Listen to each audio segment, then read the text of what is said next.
Good morning! Today is the second day of the Brigada Eskwela 2025.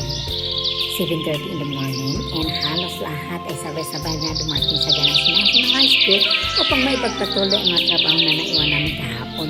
Kasi nga, ang lakas ng ulan kaya marami kami hindi natapos.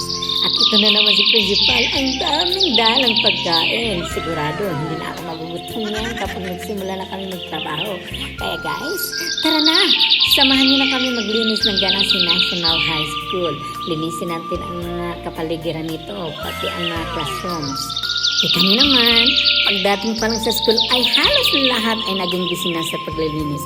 Maliban lang sa akin, nagpatayo-tayo na lang at nakikimaritis pa. Nang dahil sa pagiging maritis na yan, nagkaroon ako ng pagkakataon upang makuna ng video ang lahat ng ginagawa ng mga kapwa kong teachers. Pati ang mga volunteers tulad nila na tumulong natin sa paglilinis ng kapaligiran ng ating paaralan. At pagdating ng tanghali, ako na naman ang naatasan para mag-order ng aming pananghalian. So, tara guys, samahan niyo kami maglakbay at mag-order ng pananghalian sa may South Korea Ganase. Let's go!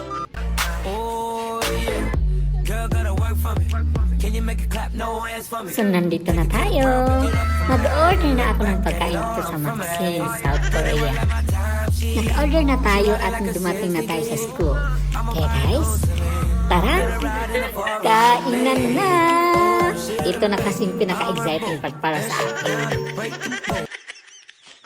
Pagkatapos ng kainan, picture mo na bago ang uwian. Take it to the ground, pick it up for me. Look back at it all, I'm for me. Put it right like my time sheet. Salamat sa panonood. See ya!